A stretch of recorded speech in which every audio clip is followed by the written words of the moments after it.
Shalom Ibu. Shalom Ibu. Bahagia banget ya. Apa kabarnya hari ini? Shalom Ibu. Dahsyat luar biasa, yes. Baik Makan Ibu. shalom Ibu. Nih, amin. Ibu berharap kalian selalu sehat, selalu ada damai sukacita ya, walaupun kita Sehat banget kami Bu. Kenapa, Didi? Kita sehat sekali Ibu. Puji Tuhan. Ini makan kue ya. Ibu berharap kalian sehat selalu di sana ya, semakin sukacita. Ada amin? Amin. Amin.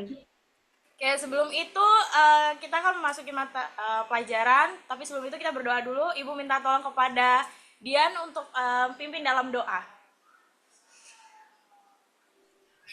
Oke, teman-teman dan Ibu guru, sebelum kita mulai belajar, mari kita bersatu dalam doa.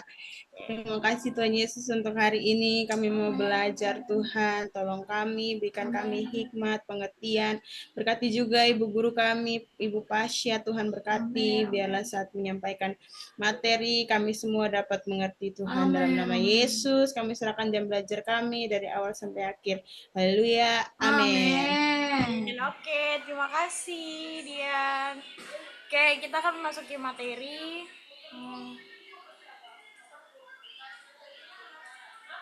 Bentar ya. Tunggu sebentar.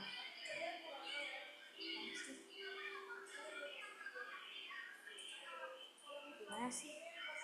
Kok aku bingung? Nah. Oke, kita share. Oke, udah kelihatan PPT Ibu di sana? Sudah Ibu, suara Ibu gedein lagi Bu, nggak kedengaran. Udah Ibu. Oke. Kita akan masukin materi tentang hidup beriman. Ada yang tahu nggak apa itu hidup beriman? Gak tahu Ibu, hidup beriman apa Ibu? Oh, Ibu harus jelasin dulu ya? Ya Ibu Ya, jelasin Ibu. Ibu, aku baru tahu.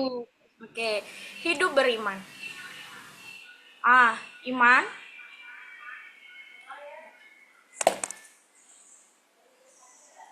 Hidup beriman. Kata iman dalam perjanjian lama berarti berpegang teguh. Beriman berarti berpegang teguh pada keyakinan yang dimiliki akan suatu hal, karena hal itu dapat dipercaya dan diandalkan. Iman membangkitkan sekaligus mendorong seseorang untuk mewujudkan pengharapannya itu.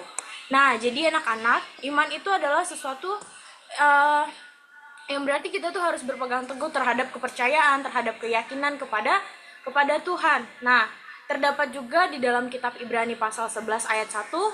Ibu boleh minta tolong Catherine untuk membacakan ayat Alkitabnya. Ya, silakan. Baik Ibu. Ibrani 11 ayat 1. Ya. Oke. Ibrani 11 ayat 1.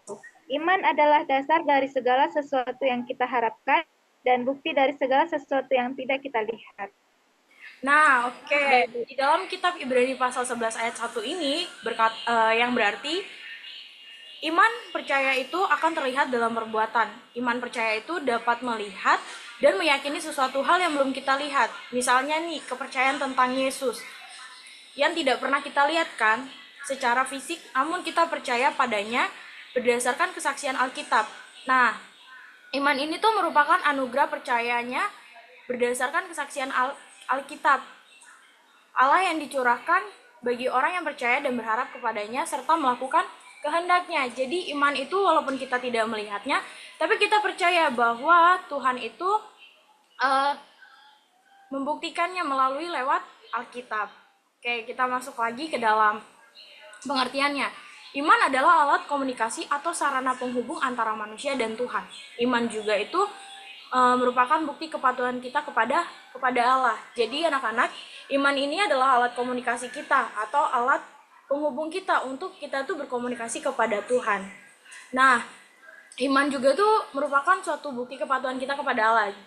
Di saat Tuhan memberikan suatu perintah dan kita tuh menaatinya melalui Alkitab ini yang menjadi pedoman bagi hidup kita. Nah, di dalam Alkitab ini juga tuh banyak sekali kesaksian-kesaksian yang menceritakan tentang Tuhan Yesus, di mana kita tuh percaya dan yakin bahwa Tuhan Yesus itu ada di dalam keyakinan tersebut. Nah, kita masuk dalam beriman berarti percaya. Seperti yang Ibu katakan tadi, iman adalah alat komunikasi. Berarti iman adalah percaya. Nah, di poin yang pertama, bahwa Allah mengatur hidup kita. Kita harus percaya bahwa Allah itu mengatur segala hidup kita. Kita tidak perlu khawatir anak-anak. Kenapa? Karena Allah sudah menyediakan dan mengatur hidup kita. Tuhan telah merencanakan segala sesuatu yang kita butuhkan di dalam hidup kita ini. Yang kedua, Allah menuntut pertanggungjawaban padanya, yaitu bagaimana kita hidup dan apa yang kita perbuat. Jadi, anak-anak, di dalam kita beriman ini, Tuhan pasti menuntut pertanggungjawaban kita nih. Bagaimana selama kita hidup, apa aja sih yang kita perbuat di dalam hidup kita ini? Apa aja sih hidup yang kita kerjakan untuk kedepannya? Terus, misalnya nih, anak-anak melakukan perbuatan yang baik. Nah, Tuhan di situ kayak memberitahukan atau kita tuh menuntut tanggung jawab kita gitu loh. Terus kalau misalnya kita percaya kepada Allah, berarti itu adalah suatu kepercayaannya.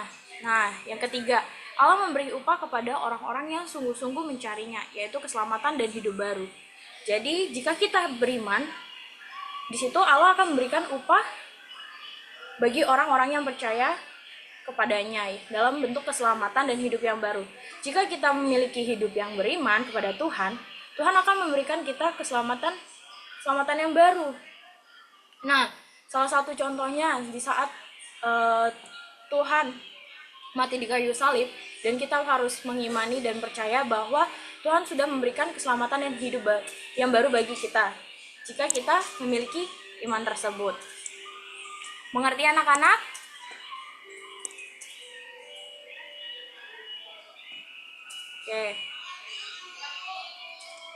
Oke, kita masuk lagi di poin yang Mengerti, Bu. Oke, terima kasih. Kita masuk ke poin yang keempat, yaitu Allah terlibat dalam hidup kita. Ia mengasihi kita, ia berinteraksi dengan kita, ia menyelamatkan kita dari dosa. Jika kita memiliki iman anak-anak, kita tuh harus percaya bahwa Tuhan itu mengasihi kita lebih dari apapun itu. Kasih Allah tuh tak terbatas anak-anak. Jadi jika kita berinteraksi dengan Tuhan, Tuhan tuh akan menyelamatkan kita dari segala dosa kita anak-anak. Nah, Ibu mau kasih tahu nih salah satu tokoh dalam Alkitab yang beriman. Oke, yaitu Nuh. Nuh ini tuh merupakan tokoh yang fenomenal pada zamannya. Ketika ia mulai mengerjakan bahtera sebagaimana diperintahkan Tuhan padanya, banyak orang memperolok dirinya, bahkan menganggap Nuh itu kurang waras. Berbagai tekanan yang dialaminya tidak mudah dihadapi. Namun ia percaya kepada Tuhan, imannya tidak goyah menghadapi tekanan dari penduduk kota, sampai tiba saatnya mereka keluarga masuk ke dalam bahtera dan turunnya hujan 40 hari lamanya. Sehingga seluruh bumi tergenang air dan tidak ada manusia yang selamat kecuali Nuh dan keluarganya. Nah, anak-anak, contoh dalam Alkitab yang memiliki iman kepada Tuhan dan percaya bahwa Tuhan itu selalu ada dan Tuhan itu selalu beserta dia, yaitu adalah Nuh. Nuh ini pada zamannya itu disuruh oleh Tuhan Yesus untuk membuat suatu bahtera. Namun pada zamannya dia itu orang-orang tersebut tidak percaya, bahkan memperolok Nuh itu kayak mereka tuh nggak percaya kalau ngapain sih harus buat bahtera, padahal kan tidak terjadi suatu bencana. Nah, mereka tidak mempercayai hal tersebut. Namun karena iman Nuh yang tidak goyah, dia tetap mengikuti apa yang diperintahkan oleh Tuhan Yesus beserta keluarganya untuk masuk ke dalam bahtera itu.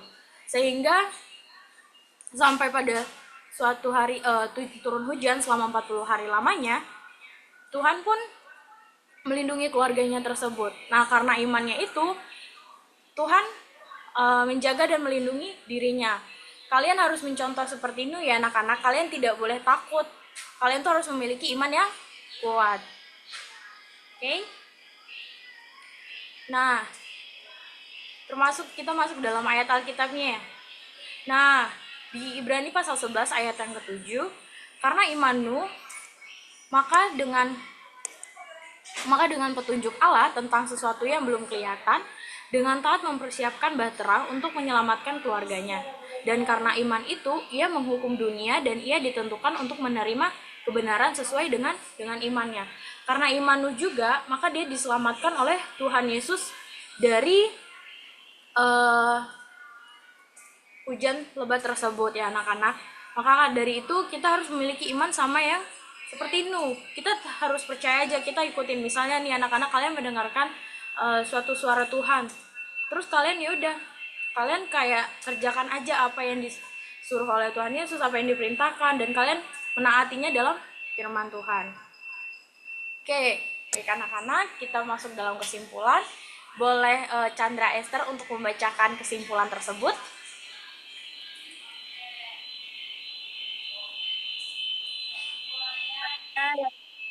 Secara keseluruhan, hidup beriman membantu individu menemukan makna dan tujuan dalam hidup, serta memberikan kekuatan dan ketahanan dalam menghadapi berbagai situasi. Hidup beriman menjalani kehidupan yang dipandu oleh kepercayaan dan keyakinan terhadap Tuhan. Nah, benar anak-anak. Jadi, dari kesimpulan yang Ibu tetapkan ini, hidup beriman itu membantu kita menemukan makna dan tujuan dalam hidup kita. Jika kita hidup beriman, Tuhan pasti akan menolong dan menjaga kita. Maka dari itu anak-anak, kalian perlu memiliki iman yang teguh, iman yang percaya kepada Tuhan. Oke, sekian dari materi Ibu. Yang Catherine boleh pimpin dalam doa. Atau ada yang mau bertanya nih anak-anak sebelum Catherine pimpin doa? Tidak ada, Ibu. Jadi Ibu sudah jelas sekali Ibu. Terima kasih. Boleh Catherine pimpin dalam doa tutup. Oke, mari kita berdoa. Terima kasih Bapak, hari ini kami sudah diajarkan tentang hidup beriman Tuhan. Kiranya kami dapat mengaplikasikannya dalam kehidupan kami sehari-hari. Berkati Ibu Pasha yang sudah mengajarkan kami tentang hidup beriman Tuhan, dan sebentar kami mau melanjutkan aktivitas kami. Tolong berkati dan sertai kami semuanya. Terima kasih. Haleluya. Amin. Oke, terima kasih anak-anak. Terima kasih Ibu. Terima kasih Bu. Tuhan berkati Bu. Shalom. Dadah Ibu. Shalom. Shalom. Tuhan berkati.